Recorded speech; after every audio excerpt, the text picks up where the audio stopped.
마태복음 19장 13절로 15절까지 말씀입니다. 그때에 사람들이 예수께서 안수하고 기도해 주심을 바라고 어린 아이들을 데리고 오매 제자들이 꾸짖거늘 예수께서 이르시되 어린 아이들을 용납하고 내게 오는 것을 금하지 말라. 천국이 이런 사람의 것이니라 하시고 그들에게 안수하시고 그 길을 떠나시니라. 이 시간 하나님께서 우리와 함께 하고 계신 줄로 믿습니다.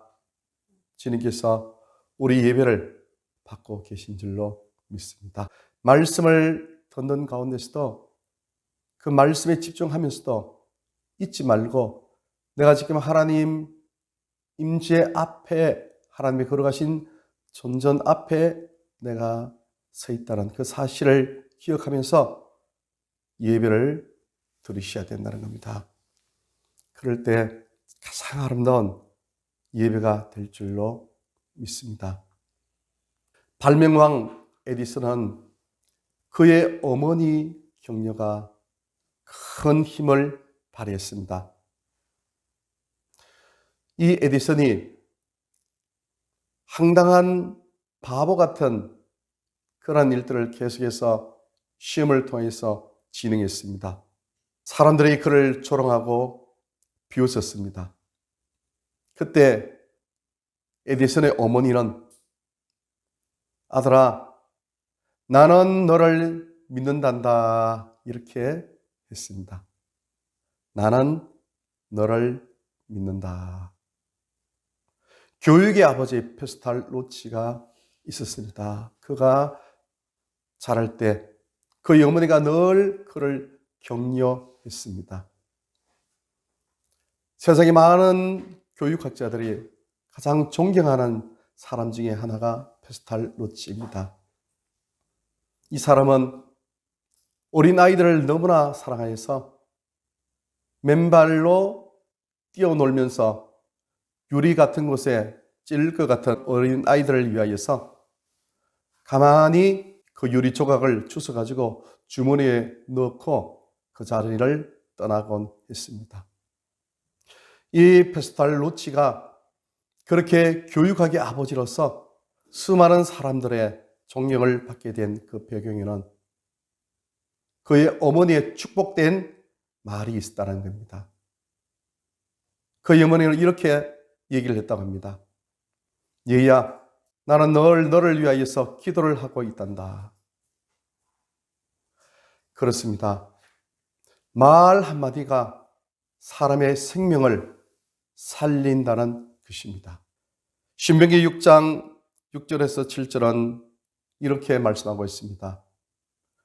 오늘날 내가 네게 명하는 이 말씀을 너는 마음에 새기고 내 자녀에게 부지런히 가르치며 집에 앉았을 때든지 길을 갈 때든지 누워 있을 때든지 일어날 때든지 이 말씀을 강론할 것이며 그렇습니다. 부지런히 가르치는 일이 중요한 것입니다. 우리의 자녀들이 하나님의 사랑과 은혜로 잘 자랄 수 있도록 부지런히 가르치라는 것입니다. 그런데 옛날이나 지금이나 어린아이들을 굉장히 무시하는 그런 경향이 있습니다. 오늘 본문 말씀에 사람들이 어린아이들을 예수님께 데려와서 안수하여 주시기를 그렇게 요청했습니다. 이것을 본 예수님의 제자들이 이 어린아이들을 쫓아냈습니다. 이 모습을 보신 예수님께서는 어린아이들이 내게 오는 것을 금하지 말라. 천국은 이런 자들의 것이니라. 그렇게 말씀을 하셨습니다. 바람직한 신앙교육은 교회와 가정과 상호 정보 교류를 통해서 지속적으로 이들을 위하여서 기도하고 신앙 교육을 시키면서 말씀 공부를 또한 하고 그리고 부모님이 모범적인 신앙생활을 하는 그런 모습으로 아이들을 양육하는 것입니다. 이 일을 장기적으로 진행해 나갈 때 우리의 자녀들은 나라와 민족과 교회의 큰 일꾼으로 자라나갈 것입니다. 오늘 우리는 우리 예수님께서 말씀하신 이 성경 본문의 말씀을 통하여서 하나님께서 우리에게 주신 생명의 말씀을 상고하고자 합니다. 첫째, 오늘 주님께서는 우리에게 이렇게 말씀하십니다. 어린아이처럼 하나님을 의지하는 사람이 되어라. 그렇게 말씀하고 있습니다. 또한 우리가 어린아이들을 철저히 하나님을 의지하는 사람으로, 그런 사람들로 교육시켜 나가라. 그렇게 말씀하고 있다는 것입니다. 어린아이들의 특징을 한마디로 설명하라고 하면 그 부모님들을 의지한다는 것입니다. 의지한다는 것은 믿는다는 것이죠. 믿음의 속성은 의지하고 신뢰하는 것입니다. 의지한다는 것은 자기 혼자 스스로 어떤 것을 결정하지 않고 꼭 물어본다는 것입니다. 세상에서는 마마보이가 조롱의 대상이 될 수도 있지만 신앙에서는 이 세상적 가치관과 반대로 되는 그런 경우가 굉장히 많다는 것입니다. 세상에는 넓은 길로 가라고 말합니다. 그러나 신앙은 좁은 길로 가라 이렇게 말씀하고 있습니다. 세상에는 자기에게 손해를 입힌 사람은 손해를 받은 만큼 그 사람에게 되돌려주라 이렇게 얘기를 합니다. 그러나 신앙에서는 손해를 입은 사람에게 원수를 갚지 말라. 오히려 그 사람을 위하여서 기도해 주라. 이렇게 말씀하고 있다는 것입니다. 이 세상에서는 마마보이로 미숙아로 그렇게 조롱을 받지만 신앙에서는 오히려 파파보이가 되라고 그렇게 권장을 하고 있다는 것입니다. 오늘 본문에서도 예수님께서는 천국은 어린 아이들과 같은 사람의 것이다 이렇게 말씀을 하셨습니다. 즉 내면에 천국을 소유하고 있는 사람은 모두가 다 파파보이가 되어야 된다는 그런 뜻입니다. 하나님을 철저히 의지하라는 그런 뜻이죠. 의지한다는 것은 철저히 물어보라는 것입니다.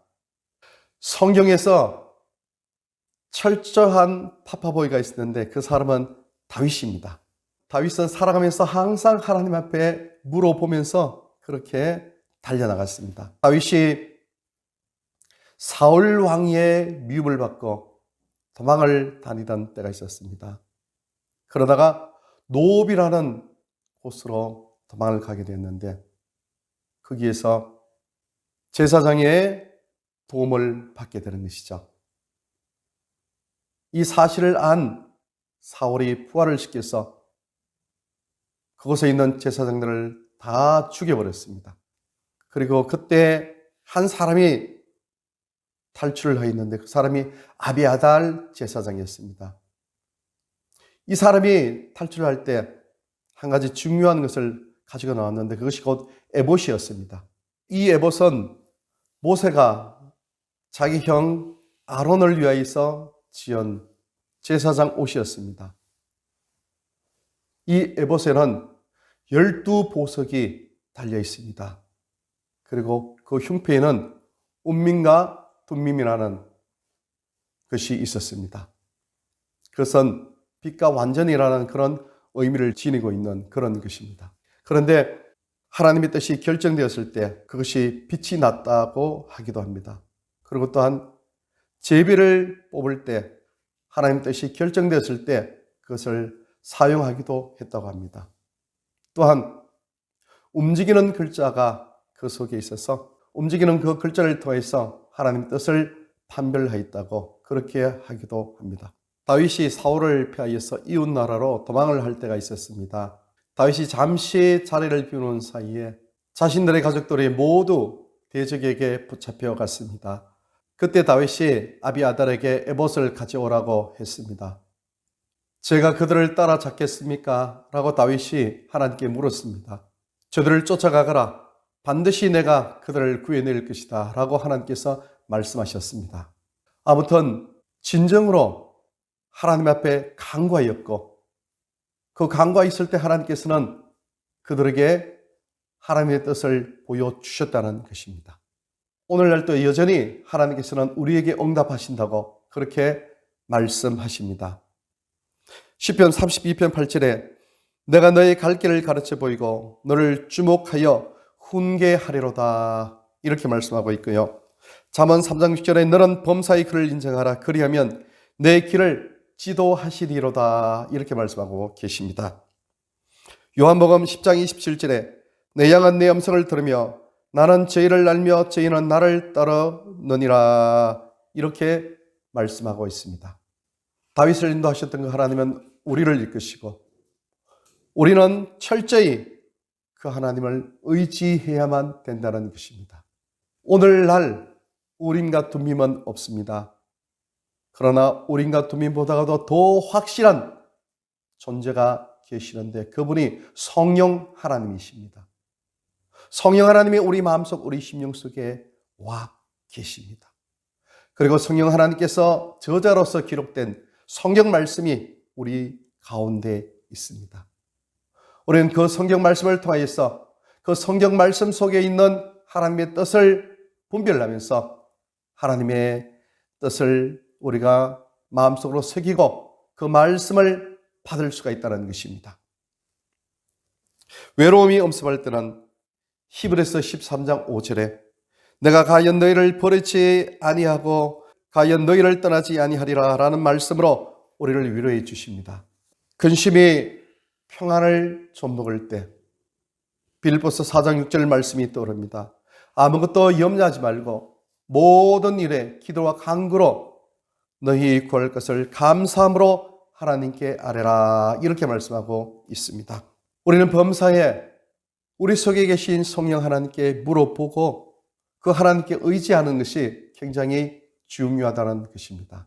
그 신앙이 좋던 다윗이 실패하는 모습을 볼 수가 있는데요. 바로 그 유명한 사건 밧세바의 사건입니다. 하나님께 물어봤으면 어떻게 될까요? 하나님, 제가 저 밧세바를 범할까요? 하나님께서 안 된다, 그런 말씀하셨겠죠. 물어보지 않아서 일이 낭패를 당한다는 것입니다. 아담과 하와가 하나님 앞에 범죄했을 때 하나님께 물어봤어야 됩니다. 하나님께 물어보지를 않았습니다. 하나님, 이 뱀이 나에게 저 선악과를 따 먹으라고 하는데 제가 저것을 따 먹을까요, 말까요? 하나님께서는 안 된다, 그렇게 말씀하시겠죠. 물어보지 않아서 결국은 모든 일이 다 망쳐버리게 된다는 것입니다. 우리는 철저히 파파보이가 되어야 될 줄 믿습니다. 파파보이. 하나님께 철저히 물어봐야 돼요. 조그만 것 하나라도 물어보는 겁니다. 어린아이가 그러잖아요. 어린아이들은 철저히 엄마에게 물어봐요. 조그만 것도 있어도 물어봐요. 엄마, 이거 어떻게 해야지? 엄마, 이거는 어떻게 해야지? 다 물어봅니다. 자기 혼자 덥석 어떤 것을 저지른 그런 어린이는 반드시 낭패를 당하는 그런 모습을 볼 수가 있다는 것이죠. 우리는 특별히 하나님을 철저히 의지하고 하나님께 물어보는 그런 신앙생활을 해야 될 줄 믿습니다. 또한 우리가 어린이 주일을 맞이하여서 어린이 교육에 대해서 생각을 할 수밖에 없는데 철저히 하나님을 의지하는 그런 자녀로 우리는 양육해야 될 줄로 믿습니다. 하나님을 철저히 의지하는 그런 양육 방법은 철저히 하나님께 물어보는 그런 신앙 훈련을 시키는 그러한 교육이 있어야 될 줄로 믿습니다. 두 번째, 어린이들에게 있어서 가장 큰 특징 중에 하나는 순수한 꿈이 있습니다. 어린이들은요, 항상 동화 나라의 왕자와 공주들입니다. 사람의 꿈은 영혼의 음식이라고 합니다. 꿈을 꾸지 않는 사람은 늘 행복한 마음을 가질 수가 없다는 것이죠. 어떤 사람은 그렇게 얘기했습니다. 지옥이라는 것은 내일이라는 것이 없는 곳입니다. 내일이 없으니까, 내일의 꿈이 없으니까 절망이지 않습니까? 어린아이에게는요, 위인전기나 자연과학이나 동화 같은 이런 책들을 많이 읽히라고 그렇게 합니다. 또한 여행을 많이 다님으로써 실물 교육을 해야 한다고 그렇게 많은 사람들이 얘기를 하기도 합니다. 물론 또 그렇게 해야 됩니다. 그러나 그 중에서도 결코 빼서는 되지 않는 것, 반드시 해야 될 것 중에 하나가 어린이 마음속에 천국에 대한 이미지를 심어 놓는 것입니다. 천국에 대한 이미지를 심어 놓는 것은 성경을 통하여 할 수가 있다는 것이죠. 통계에 의하면요, 많은 사람들이 어릴 때 교회를 다녔던 경험으로 나중에 자신들이 교회를 다시 나온다는 것입니다. 예수님께서 우리에게 어린 아이들처럼 되라고 그렇게 말씀하신 것은 우리 마음속에 순수한 꿈을 가지라는 것입니다. 그 순수한 꿈은 천국에 대한 꿈과 소망이라는 것입니다. 천국에 대한 순수한 꿈을 가지고 있는 사람, 꿈과 소망을 가지고 있는 사람은요, 이기적이 되지를 않습니다. 이 세상 것으로 인하여서 집착하고 중독되어 있고 이 세상의 것을 탐욕할 때 사람은 이기심을 갖게 되고 이기적이 됩니다. 우리들은 항상 순수한 그런 꿈을 가진 그런 사람들이 되어야 될 줄로 믿습니다. 어린 아이들 영혼 속에 바로 그런 순수한 꿈을 새겨놓는 그런 신앙 교육이 우리에게 있어야 될 줄로 믿습니다. 여러분, 동화 중에 최고의 동화는 어떤 동화입니까? 이런 꿈을 보셨습니까? 이 우주 넓은 곳은요, 얼마나 넓은지 아시죠? 별과 별이 끝이 없습니다. 은하와 은하 사이가 끝이 없습니다. 엄청나게 넓습니다. 하늘에요, 밀가루를 한 바가지를 뿌려보세요. 그리고 그 하늘을 잠시 쳐다보세요. 얼마나 많은 밀가루가 내 눈에 보입니까? 이 우주에 있는 별이 바로 그렇습니다. 그 밀가루보다도 더 많은 별들이 우리 육신의 눈에 보이지 않지만 이 우주 공간에는 흩어져 있습니다. 우리가 하늘나라에 갔을 때요, 우리가 하늘나라의 왕자 공주로서 이 별, 저 별 다녀봅니다. 천국에는 우리가 보이는 이런 별, 이런 우주가 없을까요? 아니죠. 너무너무 아름다운 그런 것이 있겠죠. 우리가 알지 못하는 별들 자체가 하나님을 찬양하는 그 찬양의 오케스트라가 얼마나 아름다운 소리가 지금 현재도 울려 퍼지고 있겠습니까?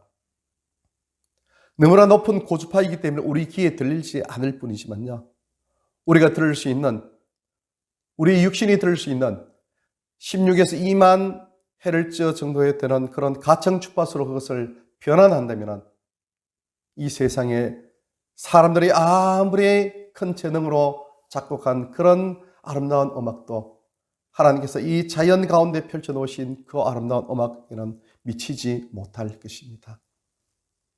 그런 아름다운 꿈을 우리는 간직해야 되고요, 그러한 아름다운 꿈을 우리 어린 심령들 속에 이미지로 심어 놓는 것이 바로 우리 어린이들을 위한 참된 신앙 교육이라는 것입니다. 하늘나라에 대한 이미지를 간직한 어린 영혼들은요, 세상을 살아갈 때 어려운 일을 당할 수 있습니다. 힘든 길을 걸어갈 수도 있습니다. 그럴 때 항상 마음속 한켠에는 내가 사는 이곳은 나의 집이 아닌데 내가 돌아가야 될 영원한 생명의 아름다운 본향은 따로 있는데 그 본향을 그리워하게 됩니다. 그리고 그것을 달려나가고자 하는 것이죠.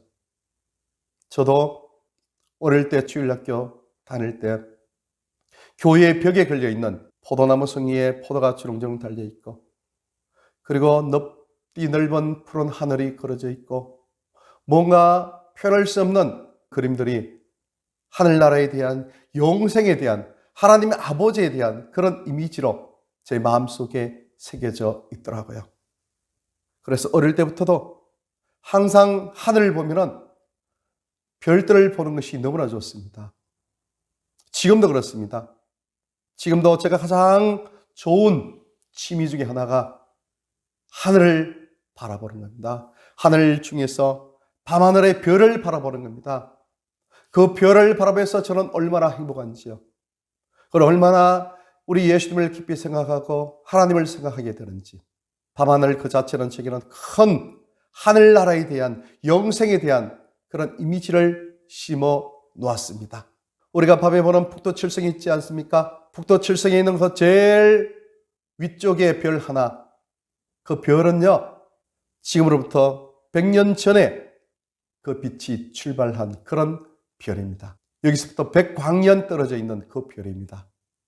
우리가 밤에 북두칠성 그 별을 한번 보면요, 어떤 북두칠성 하나의 별은 80광년 떨어져 있습니다. 우리가 지금 보고 있는 그 빛은 100년 전에 출발했고요.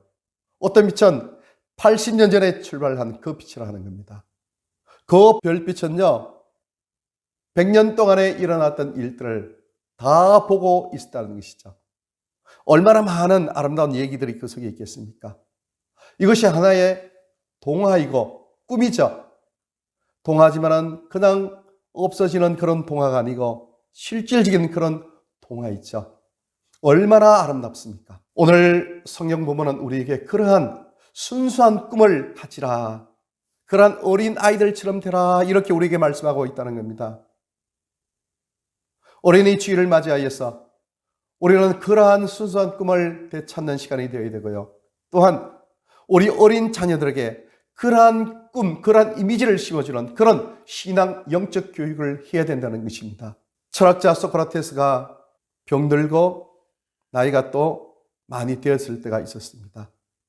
그때 제자들이 와서 물었습니다. 선생님, 마지막으로 가장 소중한 메시지 하나를 저희들에게 들려주시죠. 그러니까 이 소크라테스가 이렇게 얘기를 했다고 합니다. 나를 저 아테네에서 높은 곳에 세워주면 내가 거기에서 힘차게 외칠 것이다. 제자들이 물었습니다. 그것이 무슨 말입니까? 소크라테스가 이렇게 대답을 했다고 합니다. 사람들이여, 재물을 모으는 일에 충실하지 말라. 그것을 물려받을 어린이들에게 더 많은 정성과 사랑을 쏟으라. 이것이 내가 일생 동안 얻은 가장 귀한 교훈이다. 그렇게 얘기를 했다는 것입니다. 어린 아이들을 잘 양육하는 것, 그것은 부모님들의 제일 사명이죠. 어린이의 마음은 하늘에 닫아 있다고 그렇게 얘기를 합니다. 예수님께서 천국은 이런 사람들의 것이니라 그렇게 말씀했지 않습니까?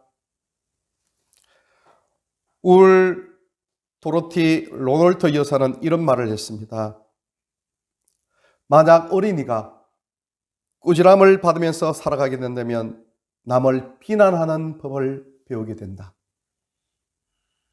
만약 어린아이가 적개심을 품고 살아가게 된다면 싸우는 것을 배우게 된다. 만약 어린아이가 수치심을 느끼며 살아가게 된다면 죄의식을 배우게 된다. 만약 어린아이가 관대한 대우를 받으며 살아가게 된다면 남을 신뢰하는 법을 배우게 된다. 만약 어린아이가 격려를 받으며 살아가게 된다면 남을 신뢰하는 법을 배우게 된다. 만약 어린아이가 공평한 대우를 받으며 살아가게 된다면 정의로움을 배우게 된다. 만약 어린아이가 풍성한 인정 속에서 살아가게 된다면 자신을 사랑하는 법을 배우게 된다. 만약 어린아이가 친구들과 우정 속에서 살아가게 된다면 이 세상에서 사랑을 배우게 된다. 그렇게 얘기를 했습니다. 아프리카 속담에 아이를 키우는 데는 큰 마을 하나가 필요하다. 이렇게 얘기를 했습니다. 우리 어린 아이 하나를 키우려면요, 교회가 필요하죠. 어린 아이 하나를 키우려면 온 교회가 필요합니다. 21세기 우리 한국교회의 비전은, 우리 미래는 어린아이들입니다. 교회들마다 어린아이들이 없어요. 저출산도 원인이 있지만은 이 세상적인 세속적인 가치관에 아이들을 뺏겨 버리는 것이죠. 하나님을 잊어버리고 훌륭한 인물이 과연 될 수 있겠습니까? 하나님을 잊어버린 사람이 인류에 공헌할 수 있겠습니까? 우리가 보지 않습니까? 중요한 정부의 어떤 자리에 앉을 사람들을 뽑을 때 그때 청문회를 하지 않습니까? 하나같이 흠이 없는 사람이 어디 있습니까? 물론 사람은 연약하기 때문에 그럴 수 있다고 생각할 수 있습니다. 그럼에도 불구하고 하나님을 떠나서 하나님이 없는 교육의 결과가 어떤 것입니까? 결국 그런 것이죠. 우리는 어린이 주일을 맞이하여서 과연 어린이들이 지금 어디 있는지, 한국교회 어린이들이 지금 어디 있는지 우리는 찾아야 될 줄로 믿습니다. 어린이 한 영혼이나 어른 영혼이나 똑같습니다. 오히려 어른은 한 명입니다. 그렇죠? 어른은 한 영혼입니다. 그러나 그 어린이는요, 결혼을 합니다. 그러면은 최소한 3명 이상이 되죠. 최소한 4명, 5명, 10명까지도 될 수 있죠. 어른 영혼 하나가 더 중요한 것이 아니고요. 어른 영혼은 한 명이지만 어린이 영혼은요, 10명, 20명까지도 될 수 있다는 그 사실을 생각하면서 우리는 어린이에게 더 많은 관심을 갖고 어린이 신앙 교육에 전력을 다해야 될 줄로 믿습니다. 어린이 주일을 맞이해서 우리가 이 어린이들을 어떻게 지도자로 양육하고 또 신앙교육을 할 건지에 대한 그것도 생각하는 것이 중요하지만 그 역시 우리 자신도 과연 이 시대를 살아가면서 어린이 주일을 맞이하여서 어린이와 같은 그런 심령을 우리가 가지고 있는지, 순수한 꿈을 가지고 있는지, 전적으로 하나님을 의지하는 그런 신앙의 자세를 가지고 있는지 다시 한번 점검하는 그런 믿음의 시간이 되어야 될 줄 믿습니다. 기도하시겠습니다.